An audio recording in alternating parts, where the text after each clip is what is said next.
Bienvenidos a Ciberconscientes Protege tu Mundo Digital. Esta serie está diseñada especialmente para brindarte los conocimientos esenciales que necesitas en la era digital. Aquí descubrirás las estrategias clave para protegerte de los atacantes y estafadores cibernéticos que intentan aprovecharse de la desinformación. En cada episodio te ofreceremos valiosos consejos para resguardar tu información personal y mantenerte seguro en el vasto y siempre cambiante mundo digital. Únete a nosotros y fortalece tu seguridad digital. El día de hoy nos encontramos con un representante de Mastercard, Juan Camilo Reyes, nuestro invitado, que es director de ciberseguridad para la región andina. Él nos va a acompañar en nuestro segundo capítulo dedicado a la protección de datos personales y contraseñas seguras de esta maravillosa serie que se llama Ciberconscientes Protege tu Mundo Digital. Vamos a escuchar un poco a Juan Camilo, que se presente y demás. Muy bienvenido, Juan Camilo. Hola, buenos días a todos, tardes o noches, dependiendo de dónde estén. Un gusto para todos. Yo soy Juan Camilo Reyes. Como lo mencionábamos, yo lidero en Mastercard una área que se llama Ciberseguridad e Inteligencia. Particularmente llevo más de 20 años en áreas de ciberseguridad en diferentes compañías multinacionales y bueno, es un gusto y un honor acompañarlos y para Mastercard también es un gusto estar aquí. Muchas gracias. Bueno, vamos a empezar a entrarnos en este tema y en estas preguntas que genera la comunidad. Y la primera pregunta va guiada a ¿qué son los datos personales y por qué se deben proteger? Ok, gracias. Empecemos hablando que los datos personales, hay muchas definiciones de datos personales. Voy a irme a lo que definen las diferentes leyes y regulaciones de este tema.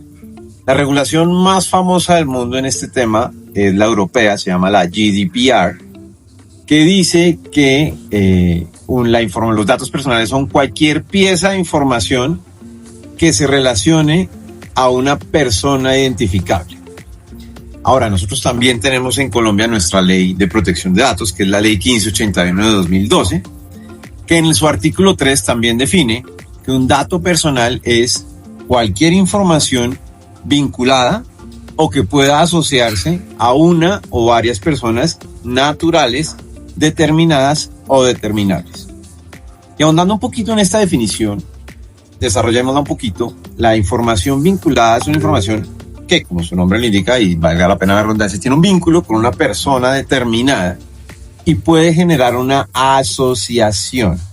Esto quiere decir que con el conocimiento de esa información, usted está en capacidad de entender que estamos hablando de una persona específica. Pensando en eso y uniendo esas dos definiciones, ¿qué empieza a ser un dato personal? El nombre es un dato personal, la cédula es un dato personal, una dirección, porque uno al final pueden decirle esta persona vive en tal parte, un teléfono, porque usted puede muy fácilmente asociar a una persona, un identificador en línea, como los arrobas que existen en las diferentes redes sociales, etc.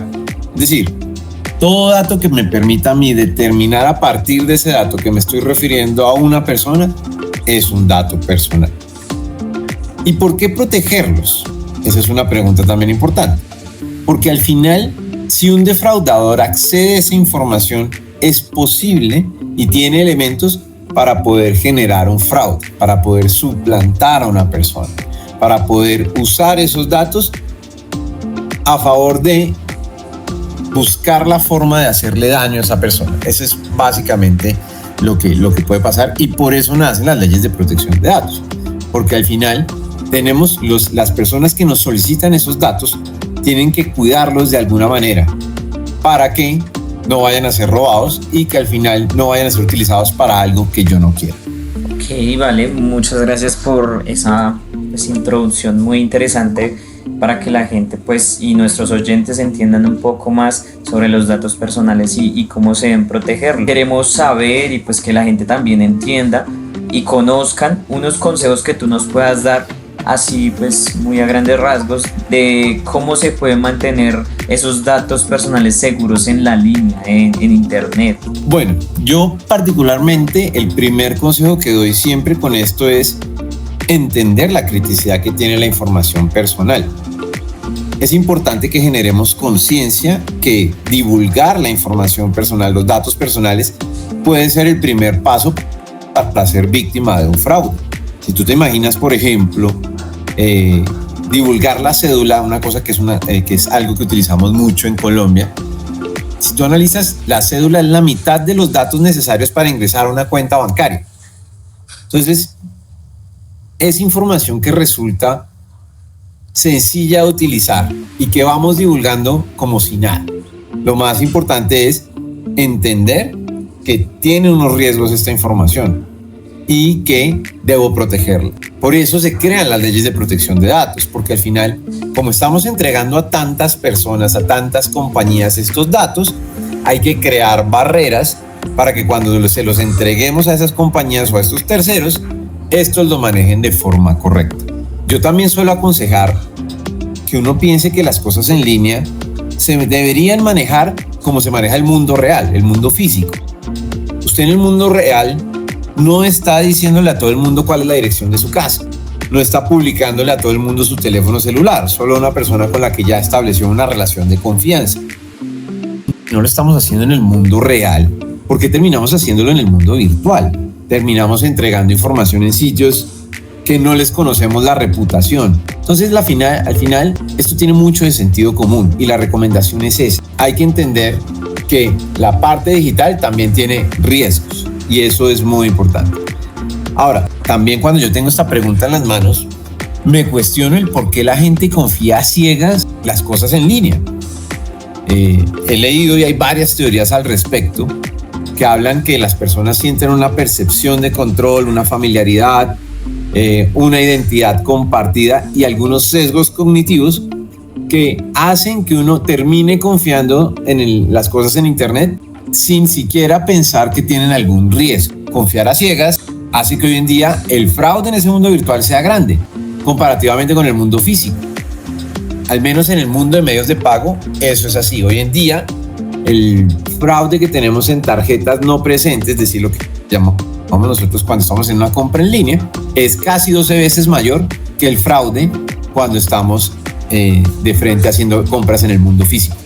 Entonces, el punto es, no hay que confiarnos, hay que mantener el cuidado de las cosas y hay que entender que en el mundo en línea existen riesgos y que tenemos que proteger nuestra información de esos riesgos. Importante que la gente entienda estos consejos y los pueda aplicar, y qué interesante comparación que nos mencionas y analogía para que la gente pueda entender un poco más este mundo virtual que a veces es tan desconocido para muchos. Quisiéramos continuar con la siguiente pregunta que dice: ¿cómo crear y gestionar contraseñas robustas, seguras?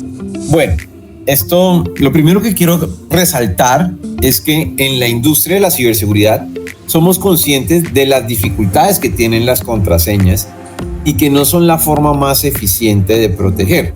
Por eso hoy en día se está dando una tendencia de migración hacia la biometría. ¿Qué es la biometría? Es esa característica donde miden a partir de mis características físicas si yo soy yo. Entonces, dado que ahora la población ya está mucho más familiarizada con las biometrías por los dispositivos celulares, entonces esto se viene masificando cada vez más. Pero listo, todavía vamos a convivir un rato con las contraseñas. Entonces, ahora, pensando que vamos a tenerlas por muchos años más, voy a hacer unas cuantas recomendaciones. Hace muchos años en una presentación vi una que me pareció interesante para compartir, y es que las contraseñas son como los cepillos de dientes. Nunca se deben compartir y hay que cambiarlas cada cierto tiempo. Esa es una primera recomendación inicial. Entonces, a pesar de que ustedes les pidan, les digan, les rueguen, les estén diciendo que es el banco el que necesita la contraseña, usted no la comparte, no debería compartir. Voy a compartirles un poco en la perspectiva de las técnicas de hacking, cómo hacer una contraseña robusta. Entonces voy a contarles lo que piensa un hacker, las técnicas que usa un hacker, y luego nos vamos a centrar en cómo poder generar una contraseña robusta. En el hacking, la técnica más fácil es utilizar palabras claves que son relativamente comunes, que todo el mundo utiliza en alguna ocasión para hacer un password. Entonces, por ejemplo, el 1, 2, 3, 4, 5, 6, el A, B, C, D, E, F, G. usar el mismo usuario y clave. Es decir, que en el campo usuario y en el campo clave pongamos lo mismo que pusimos en el campo usuario. Todos estos son cosas comunes. Y a pesar de que uno a veces piensa que está siendo muy suspicaz, se va a topar con que los defraudadores son mucho más suspicaces. Entonces, si usted se va por este camino, le está facilitando al defraudador o al hacker llegar a su clave. Ese es un primer punto. Una segunda técnica de hacking parte de investigar la información publicada por una persona en las redes sociales. Si usted, por ejemplo, dice, oiga, yo voy a usar el nombre de mi perro como clave, y el defraudador va a Instagram o a Facebook y ve que usted tiene muchas publicaciones de su perro, tenga la certeza que él va a averiguar cuál es el nombre del perro e intentará usarlo como clave. Entonces, también tengan en cuenta eso, usar cosas que estoy publicando constantemente, nombres de personas que todo el mundo conoce, nombres de mis familiares, no es una buena estrategia. Y la última técnica que quiero describir, la técnica de la ingeniería social. ¿Qué es la ingeniería social? Es engañar al usuario para que suministre la clave sin que él se dé cuenta que está comprometiendo. Entonces aquí vamos al punto del cepillo de dientes. Nunca se debe compartir. Así me digan que es el banco, así que me digan que estoy en una situación de vida o muerte, no se debe compartir. Entonces, si quiero hacer una referencia para generar una contraseña segura, voy a hacerles varias recomendaciones. La primera es que una frase es mejor que un password. Entonces, si yo pongo una palabra y a partir de esa palabra creo mi contraseña, es mejor que ponga una frase completa. Entonces, es mucho mejor en un lugar de La Mancha de cuyo nombre no quiero acordarme, a Quijote 01. Eso es lo que quiero decirles. Segundo punto, si va a usar alguna referencia para acordarse, utilice algo que solo usted conozca. Por ejemplo, una comida que usted deteste, o la letra de su canción favorita, o un poema que le guste. Ese tipo de cosas solo las conoce usted. Entonces, eso es una buena estrategia para las contraseñas. Siempre tratar de usar caracteres especiales. ¿A qué me refiero? El uso de caracteres especiales y combinaciones de números y letras le va a dificultar la tarea al defraudador. Entonces, complementar la clave con signos de admiración, con signos pesos, con porcentaje, ayuda a complicar la tarea y a que el defraudador la tenga más difícil si quiere adivinar su clave. Otro punto importante es no usar la misma clave en varios sitios. ¿Por qué? Porque si en algún punto del sitio comprometen la clave puntual, entonces la información va a estar expuesta en los otros sitios donde usted está inscrito. Y por último, en computadores públicos, no usar la característica de almacenamiento de contraseñas. Yo sé que muchos han visto que cuando están en un computador, el browser les dice, oiga, ¿quiere recordar la contraseña? Y uno directamente va y pone sí. Si esto lo hago en un computador en el cual yo no tengo el control o no estoy todo el tiempo, pues le estoy abriendo la puerta a que alguien pueda tener esos accesos. Yo creo que con estas recomendaciones uno puede generar una clave de fácil recordación y evitar que la clave sea adivinada por el defraudador. Vale, importante que la gente tenga en cuenta todos estos aspectos a la hora de tener sus cuentas seguras, de poder protegerse de los hackers, porque a veces pensamos que el hacker es el que echa código y a veces, como lo mencionaba aquí nuestro experto, de manera muy sencilla nos sacan la información para adivinar las contraseñas. Entonces, pues, cosas que deben tener en cuenta. Y para finalizar, queremos que nos cuentes qué herramientas se utilizan o se recomiendan para el manejo de contraseña. ¿Esos gestores de contraseña son recomendados o no? Mira, yo pienso que el mejor gestor de contraseñas es la cabeza. Ese es como el primer punto que quiero hacer. Lo más importante es que tengamos una forma de recordar las contraseñas y que las contraseñas tengan un nivel de complejidad alto, pero que me permita a mí muy fácilmente recordarlas. Pero hablando de los gestores de contraseñas, sí, hoy existen. Se basan en que usted tenga una contraseña robusta o una identificación biométrica para acceder a un banco de claves que uno tiene, y funcionan muy bien para recordarlas. Ese es un punto importante. Su principal función es que usted tenga un acceso donde pueda mirarlas y recordarlas rápidamente. Pero eso no garantiza que la clave usada sea robusta. Así que toca pensar primero en que todas las claves sean robustas. Entonces no me sirve a mí tener un gestor de contraseñas con acceso biométrico para que la contraseña que está almacenada sea ABC123. Ese tipo de cosas no funcionan bien. Entonces, el gestor de contraseñas hay que usarlas como herramienta de recordación. Lo mejor es que la contraseña solo esté en la cabeza. Eso es lo que quiero resaltar siempre. Si la vamos a escribir en alguna parte, garanticemos que ese acceso tenga buenas protecciones y no escriba la contraseña, sino haga referencia a cosas que se la recuerden. Por ejemplo, si la contraseña va a ser mi perro es muy bonito, entonces poner ¿cómo es mi perro? Entonces ahí ya yo me acuerdo que la clave en realidad es mi perro es muy bonito. Ese tipo de relaciones hacen que uno pueda mantener y hacer uso adecuado de los gestores de contraseñas y que a su vez ese uso de los gestores de contraseñas no me esté vulnerando en algún punto la contraseña per se. Muchas gracias por el tiempo que nos brindaste y por la información dada. A ustedes muchas gracias por la invitación y para Mastercard fue un gusto estar aquí. Nos escuchamos en la próxima edición de Ciberconscientes Protege tu Mundo Digital.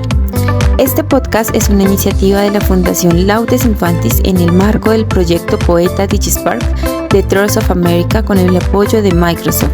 Comparte este episodio y hagamos un trueque de conocimientos.